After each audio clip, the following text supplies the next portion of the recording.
அனைவருக்கும் வணக்கம்.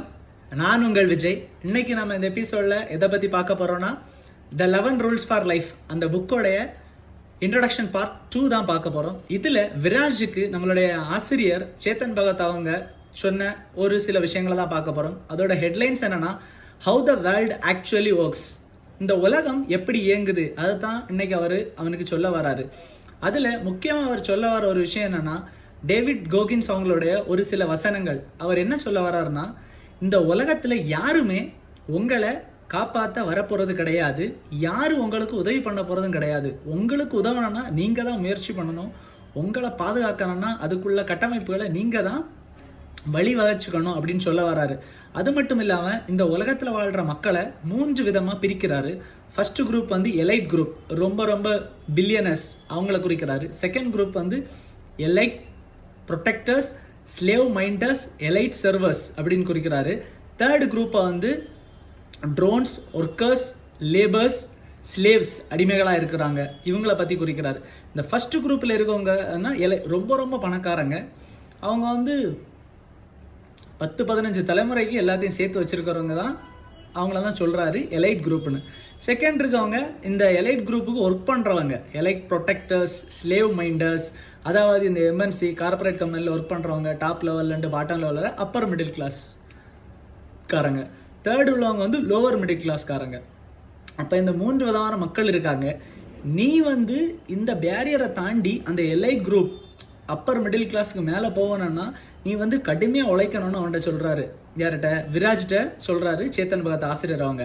அதுக்காக நிறைய விஷயங்கள் அவனுக்கு சொல்லி கொடுக்குறாரு. ஹிந்தியில் அவுக்காத்துனா ஸ்டேட்டஸ்ன்னு ஒரு வேர்டுக்கு தான் ஹிந்தியில் அவுக்காத்துன்னு சொல்லுவாங்க. அப்போ அவர் சொல்கிறாரு, உன்னுடைய அந்த ஸ்டேட்டஸை சேஞ்ச் பண்ணணும்னா நீ இப்போ லோவர் மிடில் கிளாஸில் பிறந்தது உன்னுடைய தப்பு கிடையாது, அது உனக்கு கையில் இல்லை. பிறப்பு யாருக்கு கையில் இல்லை. பட் உன்னால் கண்ட்ரோல் பண்ண முடிய விஷயங்கள் எல்லாம் நிறைய இருக்குது. உன்னுடைய வாழ்க்கை தரத்தை மேம்படுத்தக்கூடிய விஷயங்கள் உன் கையில் நிறைய இருக்குது. அதற்கான முயற்சிகளை நீ ஸ்டார்ட் பண்ணணும். நீ இந்த தேர்ட் கிளாஸ்லேருந்து செகண்ட் கிளாஸுக்கு ஜம்ப் பண்ணணும்னா உன்னுடைய கம்யூனிகேஷன் ஸ்கில்லை டெவலப் பண்ணணும்.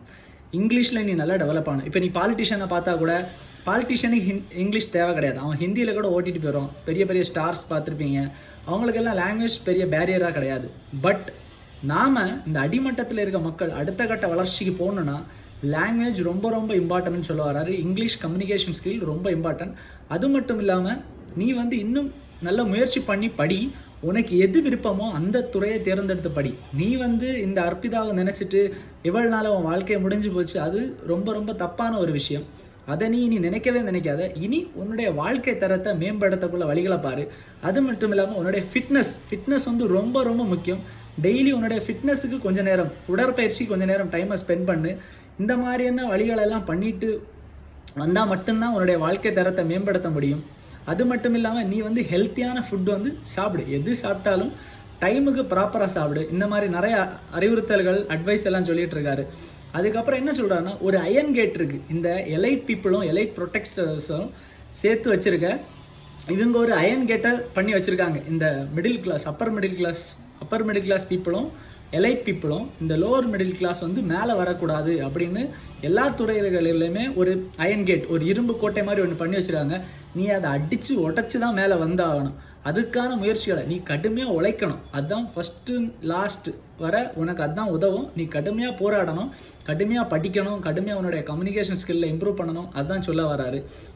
அவனுக்கு சொல்ல வராரு, நாளையிலேருந்து நான் உனக்கு 11 ரூல்ஸ் ஃபார் லைஃப் அப்படின்னு, நம்ம லைஃப்பை அடுத்த கட்ட நிலைமைக்கு எடுத்துகிட்டு கொண்டு போகிற அந்த 11 ரூல்ஸை நாளையிலேருந்து ஒவ்வொரு ரூல்ஸாக நான் அவனுக்கு சொல்லி தருவேன். நீ அதை கண்டிப்பாக ஃபாலோ பண்ண ரெடியாக இருக்குதான்னு கேட்பாரு. உடனே அவன் சொல்லுவான், விராஜ் சொல்லுவான், சார் நீங்கள் என்ன சொன்னாலும் நான் அதை கேட்டு அதை ஃபாலோ பண்ண 100% நான் ரெடியாக இருக்கேன். என்னுடைய அவுக்காத், அதாவது என்னுடைய ஸ்டேட்டஸை நான் சேஞ்ச் பண்ணணும். நான் லோவர் மிடில் கிளாஸில் பிறந்தது என்னுடைய தப்பு கிடையாது. ஆனால் நான் மிகப்பெரிய ஒரு சாதனையை பண்ணிட்டு தான் அந்த உலகத்தை விட்டு இறந்து போகும்போது நான் போவேன். நான் என்னுடைய நிலைமையில இந்த நிலைமை தாழ்மையான நிலைமையில இருந்துட்டு நான் இனி படித்து நல்ல ஒரு நிலைமைக்கு மேலே வருவேன். என்னுடைய எல்லா கம்யூனிகேஷன் ஸ்கில்ஸு, என்னுடைய ஃபிட்னஸ் எல்லாத்தையுமே நான் சேஞ்ச் பண்ணுவேன். நான் நீங்கள் சொல்கிற எல்லாத்தையுமே கரெக்டாக ஃபாலோ பண்ணுறேன் அப்படின்னு சொல்லுவார். உடனே சொல்லுவார், சரி நாளைக்கு நீ இதே டைமில் எனக்கு சைனீஸ் ஃபுட் எடுத்துகிட்டு வா, நாளைக்கு நான் உனக்கு சொல்லித்தரேன் 11 ரூல்ஸ் ஃபார் லைஃப் பற்றி, நாளையிலேருந்து ஒவ்வொரு ரூல்ஸாக பார்க்கலாம் அப்படின்னு சொல்லுவார். விராஜன் கிளம்பி போவாப்பில்.